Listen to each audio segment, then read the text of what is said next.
कोई बोलता है कि साहब वो 14 यानी जो सिलेंडर रसोई का इसका सिलेंडर 14 किलो का होता है, उसके बारे में कि साहब वो 10 किलो उसमें से खाली हो गया है, अब केवल 4 किलो मिलेगा।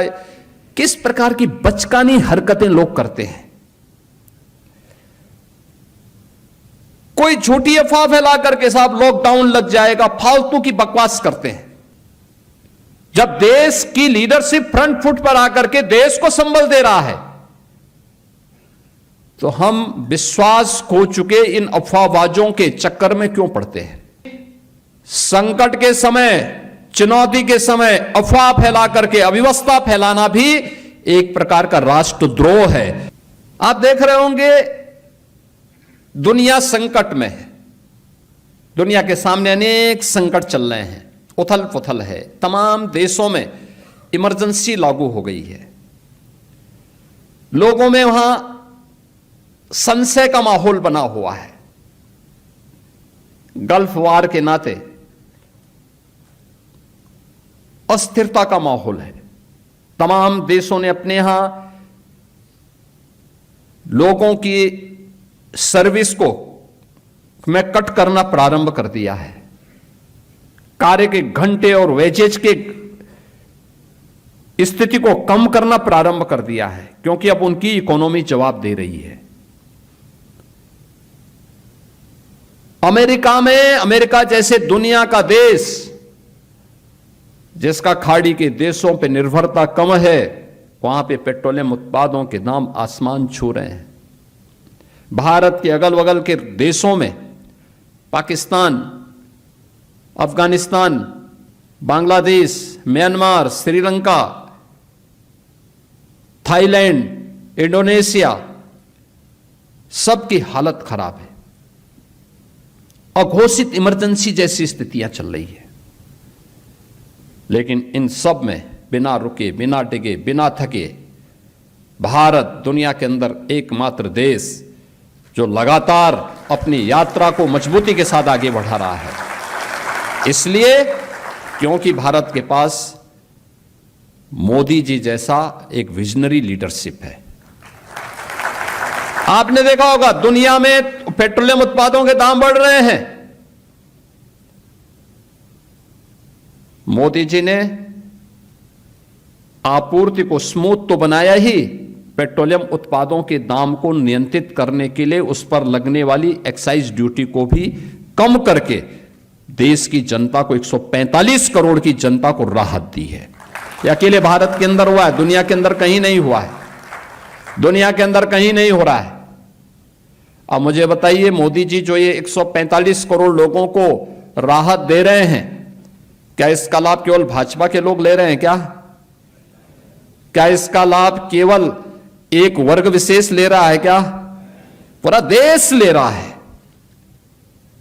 सरकार का निर्णय इसी प्रकार का यूनिफॉर्म होता है, बिना भेदभाव के सबको एक समान दृष्टि से उस योजना के साथ जोड़ने का कार्य, और वह आज देश के अंदर देखने को मिल रहा है।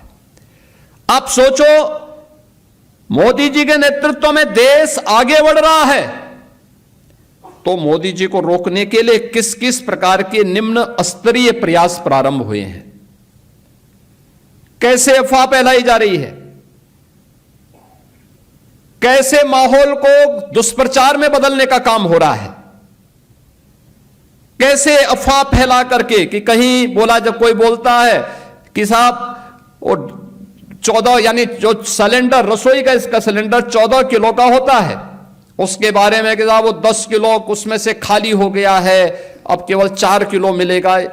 किस प्रकार की बचकानी हरकतें लोग करते हैं। कोई झूठी अफवाह फैला करके साहब लॉकडाउन लग जाएगा, फालतू की बकवास करते हैं। ये अफवाहबाज देश का नुकसान कर रहे हैं। जनता के कार्य में जहां किसी भी प्रकार का कोई डिस्टरबेंस नहीं, सब कुछ स्मूथ चल रहा है, हर एक को दिया जा रहा है, लेकिन चैलेंज केवल भारत के पास नहीं, दुनिया के पास ये चैलेंज है। तो दुनिया के उस चैलेंज को आज के दिन पे कोई ऐसा तो है नहीं कि हम नहीं समझ पा रहे हैं कि खाड़ी में क्या हो रहा है, यूरोप में क्या हो रहा है, यूएस में क्या हो रहा है, हर एक व्यक्ति को मालूम है। तो उस चैलेंज को देखते हुए हमारा राष्ट्रीय कर्तव्य बनता है कि हम भी इस समय किसी अफवाह पे ध्यान देने की बजाय हम भी देश के अंदर देश की लीडरशिप के द्वारा जो मार्गदर्शन दिया जाता है हम भी उसका पालन करें, अफवाह में न पड़े। भाई अगर रसोई गैस का सिलेंडर 25 दिन चलना है घर में, कि हम 7वें दिन लाइन लगाने के लिए क्यों खड़े हो जा रहे हैं? अगर हमारी गाड़ी की टंकी पूरी है और ये गाड़ी की टंकी अगले 4 दिन चल सकती है, तो हम वहां से पेट्रोल निकाल करके और क्यों फिर लाइन में खड़े हो जा रहे हैं? नहीं होना चाहिए, नहीं होना चाहिए। हमें किसी अफवाह में नहीं, जब सरकार आपके साथ खड़ी है, हर स्तर पर खड़ी है। कोविड जैसी महामारी के दौरान मोदी जी ने अपनी परवाह नहीं की, सड़कों पर उतर करके वैक्सीन दिए, हर प्रकार की सुविधाएं दी। तो फिर जब देश की लीडरशिप फ्रंट फुट पर आकर के देश को संबल दे रहा है, तो हम विश्वास खो चुके इन अफवाहबाजों के चक्कर में क्यों पड़ते हैं? एकदम नहीं पड़ना चाहिए, किसी को नहीं पड़ना चाहिए।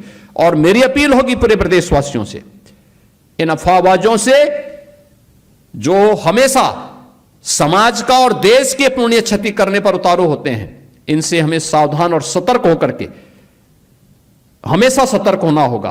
क्योंकि जब ये सत्ता में थे इन्होंने कुछ नहीं किया, न युवाओं के लिए किया, न महिलाओं के लिए किया, न अन्नदाता किसानों के लिए किया,